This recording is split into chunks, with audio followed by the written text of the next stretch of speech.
There are stories of believers, and we're inspired by them all. We invite you to write your story with us. Your story matters. ABSA.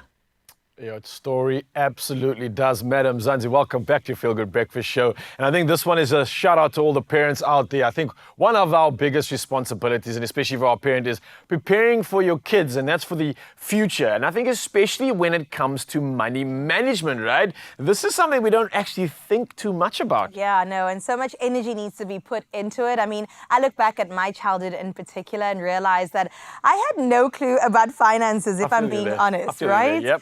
Teaching kids about money can make a huge difference in their lives, because if you think about it, when raising kids, you're raising adults. So you got to make sure that you give them the right tools to be able to do what they need to do. Yes, please. I mean, especially in this current world we live in. I mean, especially when we are talking about finances, right? It's not just about saving for a rainy day. It's about building a solid foundation for our kids. And questions like, how do we help them understand the value of money, saving, and especially when it comes to spending wisely?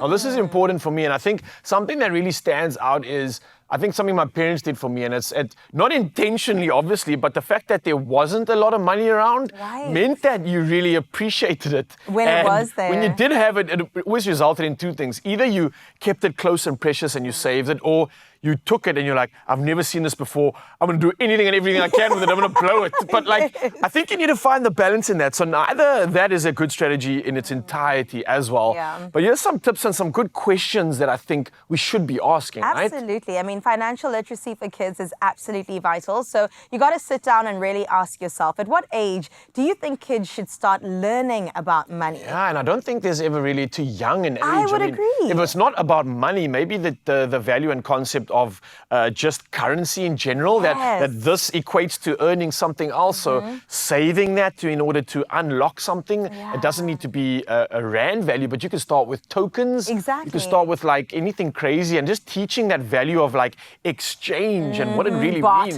Bartering. Yeah, I think so at an early age you can even make a game out of it and kind of get the mind thinking about why it's important. I don't think it's too young really, as long as it's fun. I don't think so either. I mean, also I think about piggy banks. I mean, that's a really nice and simple way to start learning about, okay, if I save money in this thing that's sitting over there, I don't get to touch it, but eventually it's going to have big reward, then, I mean, that's absolutely amazing. Yeah. I remember when, I didn't really get pocket money, but I was kind of convinced to stop sucking my thumb at a young age. And my aunt gave me like 5 rands for every day or every week that I wouldn't do it. And so I kind of learned the value in money in that sense. I mean, overall, it's great for your dental hygiene to do that. But in my mind, I'm like, okay, I can save up some money here. 5, 10, 50, 20 rand, I'm a millionaire, you know? So I think at any age, it's really important to start instilling that. I think it's a great idea to definitely do exactly that. And whether it's, say, something like pocket money or an allowance, or maybe just allowing the kid to do chores and certain things around the house that can earn them that cash,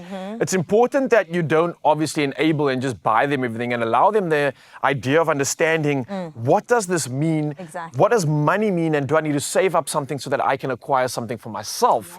That will give them far better appreciation for money and what it actually means, and also give them some value and educate them along the way. I think that's a great way to instill what reality actually is. And that's demanding a lot of money. Let me put this question out to you. Do you think that parents should just give their kids money regardless? Because, I mean, they didn't ask to be here, if we're being honest. Or is instilling something like you work for what you get, as in earn your money, is that a better approach? I really think it is. And I think even for the parents that can afford to just give the kids everything, that's not going to teach them much. That's just going to be like an enabler. And then when there comes an inevitable moment where they can't have something, they're not going to understand why or the value of it.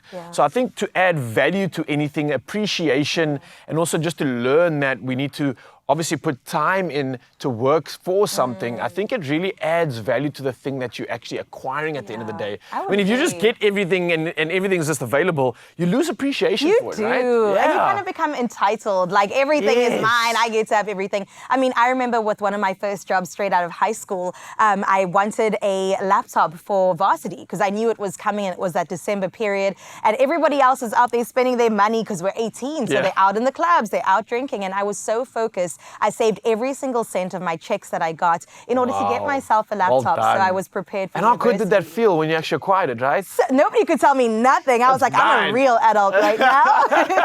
But that's exactly it. And I think it's so important to have these conversations, Yeah. Mzansi. It's never too late. We're never too young. And I think both of us can stand testament to the fact that we would love and have welcomed this conversation a lot earlier, because we all could do with some more financial literacy. So let's keep that conversation going. It's absolutely crucial. And I think with financial literacy, it is a skill that will serve our kids so well throughout their entire lives. Absolutely. And with ABSA, your story matters. We know this. And it's never too early to start. So head to absa.co.za and check out how ABSA is assisting us in raising financially savvy kids.